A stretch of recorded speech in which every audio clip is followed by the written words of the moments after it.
Écoute-moi bien. Aujourd'hui, on va parler d'une absurdité totale. Une moto d'occasion à 2000 € peut atteindre des vitesses folles et t'emmener au bout du monde.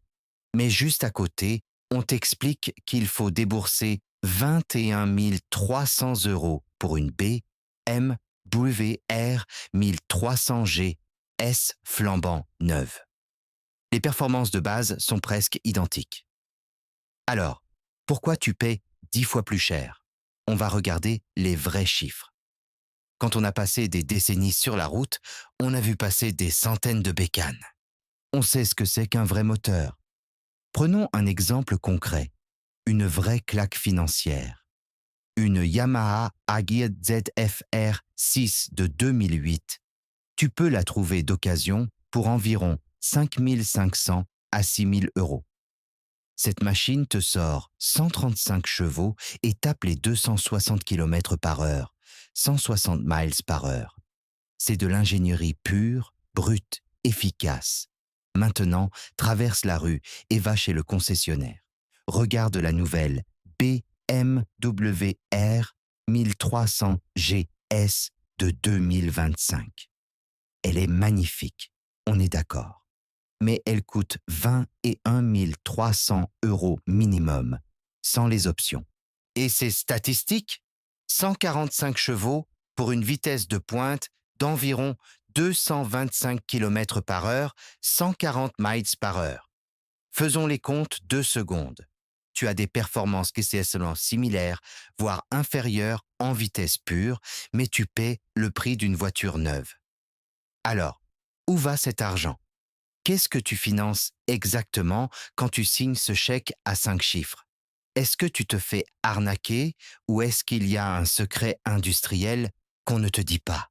La réponse va te faire voir ta moto d'un tout autre œil. En France, on a souvent cette logique de comptoir. Si c'est plus cher, c'est qu'il y a plus de matière, c'est du costaud. On s'imagine que les motos à 20 000 balles sont forgées dans des métaux précieux par des artisans dans la montagne. C'est le mythe du bout de ferraille, et c'est totalement faux. Regardons la valeur brute. Tu crois vraiment que le métal justifie de vider ton plan d'épargne? Le prix des matières premières est dérisoire à l'échelle industrielle. Par exemple, 50 kilos d'aluminium pur sur le marché mondial, ça coûte à peine 200 $. L'acier classique, c'est encore moins cher. Même le plastique de tes carénages ne vaut que quelques centimes au kilo en sortie d'usine. La matière en elle-même ne vaut presque rien. Alors, on nous parle des matériaux exotiques. Oui, sur les modèles très haut de gamme, on te vend du cadre en fibre de carbone, des pièces en magnésium.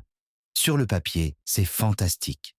Dans la réalité, et remplacer un sous-cadre en aluminium par de la fibre de carbone va te faire gagner entre 500 grammes et 1 kg, 1 à 2,5 livres.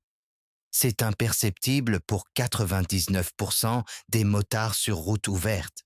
Mais pour le fabricant, manipuler, cuire et valider ces matériaux exotiques fait exploser les coûts de production. Ce que tu paies, ce n'est pas le poids du métal, c'est la difficulté de le sculpter. Si ce n'est pas l'aluminium qui coûte 20 000 €, c'est quoi? La vraie réponse, et c'est le gouffre invisible, la recherche et le développement. Le fameux R&D. Fabriquer un moteur qui tourne, c'est facile. N'importe quel atelier un peu équipé peut le faire. Mais fabriquer un moteur qui tourne à 15 000 tours par minute, qui respecte les normes anti-pollution Euro 5 plus ultra strictes, qui démarre au quart de tour, qu'il fasse moins 5 degrés Celsius ou 40 degrés Celsius, et qui ne te lâche pas au milieu de nulle part après 50 000 kilomètres. Ça demande des cerveaux.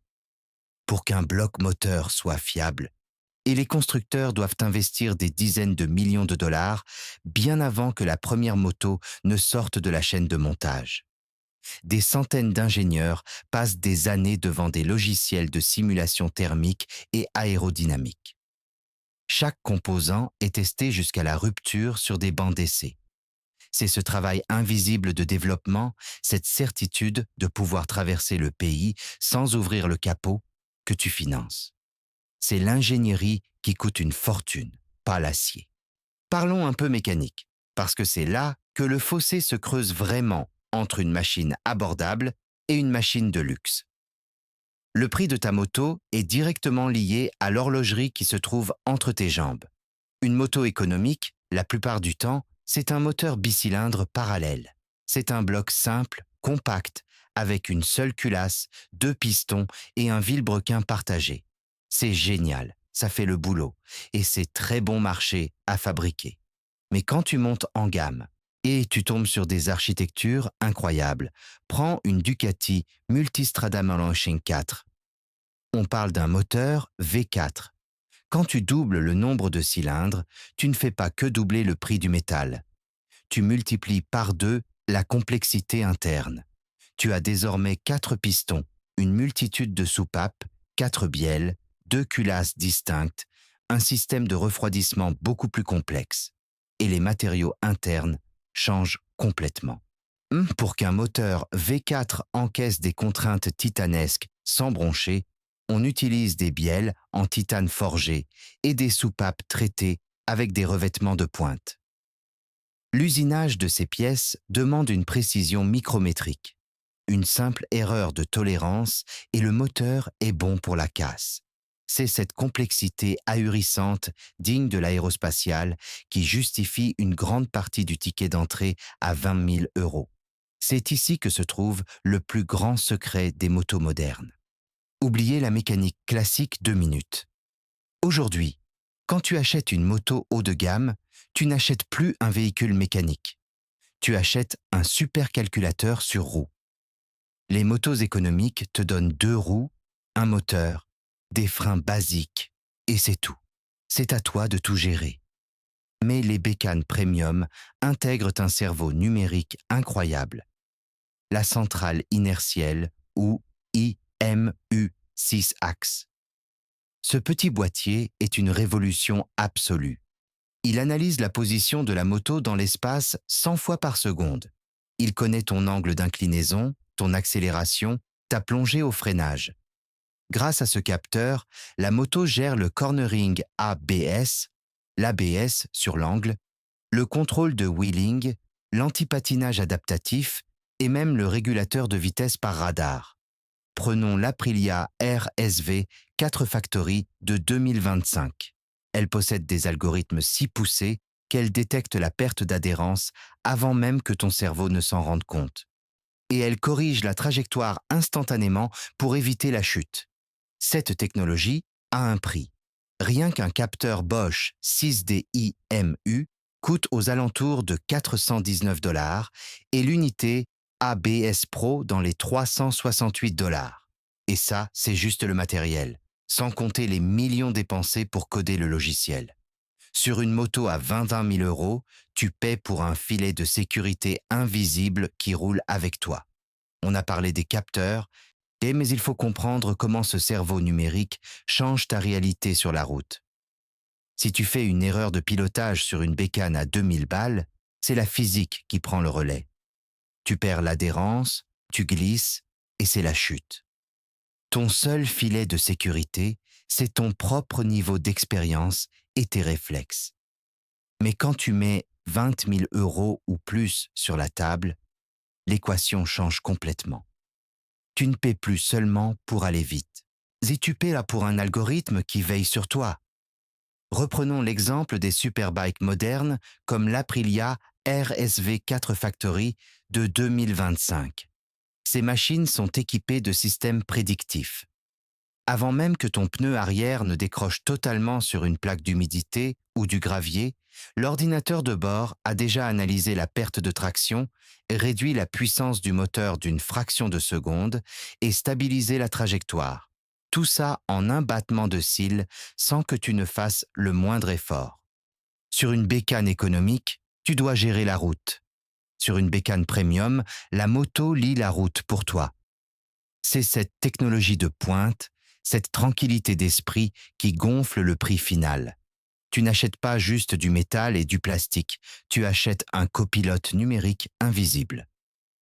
Maintenant, sortons de l'atelier et entrons dans le bureau des comptables. y a une règle économique basique que tout le monde oublie. Ce qui est produit en masse coûte toujours moins cher.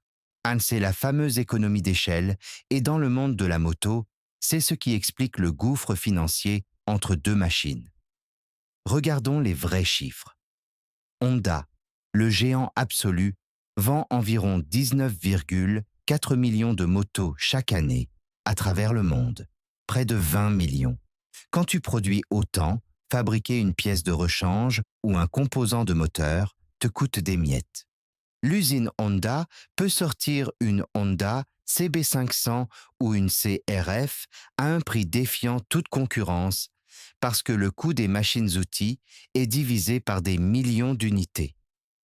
À l'opposé, regarde un constructeur comme Ducati. Ils vendent environ 54 495 motos par an. C'est minuscule en comparaison. Pourtant, pour lancer une nouvelle chaîne de production, installer les robots d'assemblage et finaliser le R&D, l'investissement de départ peut facilement atteindre 39 millions de dollars. Ce coût faramineux, Ducati ne peut pas le diviser par 20 millions d'acheteurs, ils doivent le rentabiliser sur seulement 54 000 clients. Voilà pourquoi ta moto européenne haut de gamme coûte 20 000 euros. Tu paies le prix de l'exclusivité et de la production limitée. On arrive au sujet qui fâche, celui qui va faire grincer des dents dans les commentaires. Soyons totalement francs, quand tu signes le chèque, tu paies aussi une énorme taxe d'égo. C'est ce qu'on appelle la prime d'héritage. Les marques comme BMW, Harley-Davidson ou Ducati ne te vendent pas qu'une fiche technique. Elles te vendent une histoire, un prestige, un statut social. Elles te vendent les victoires en MotoGP, les légendes du Dakar et l'image du motard rebelle ou de l'aventurier sans limite. Et cette image a un prix très précis. Les analystes du marché estiment que pour des spécifications techniques totalement équivalentes, une marque héritage va te facturer un supplément de 22% à 35% juste pour le badge collé sur le réservoir. C'est là que la logique disparaît au profit de l'émotion. Le motard moyen adore frimer. Il aime poser les clés de sa GS ou de sa Panigale sur la table du café. C'est du statut. Les constructeurs le savent parfaitement. Ils gonflent les prix parce qu'ils savent que l'acheteur n'achète pas un moyen de transport. Il achète un marqueur social. Si tu enlèves le logo et le prestige, d'une grande partie du prix s'évapore. Mais l'illusion ne s'arrête pas à l'achat.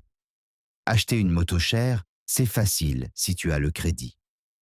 L'entretenir, c'est là que le piège se referme. Le coût total de possession, le total cost of ownership, d'une bécane premium est une folie absolue comparée à une moto basique. Une petite moto économique, c'est conçu pour le système D. C'est do it yourself. Fais-le toi-même.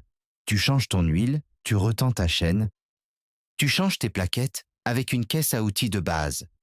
L'entretien annuel va te coûter entre 100 et 200 dollars au maximum. Et si tu dois refaire complètement un petit moteur monocylindre dans ton garage, tu t'en sors pour 2000 à 2500 dollars. Maintenant, prends ta BMW R 1300 GS ou n'importe quel vaisseau amiral européen. Tu veux faire la révision? Impossible. Il te faut le logiciel de diagnostic spécialisé, comme le GS 911, que seuls les concessionnaires possèdent. Tu es prisonnier du réseau officiel. Une simple réparation lourde, comme le remplacement de l'arbre de transmission, le fameux drive shaft, peut te coûter jusqu'à 3000 dollars. Et si tu dois faire refaire un moteur 4 cylindres haute performance par un professionnel, la facture grimpe entre 3100 et 4200 dollars. L'ingénierie de pointe demande un entretien de luxe. Il est temps de poser la vraie question.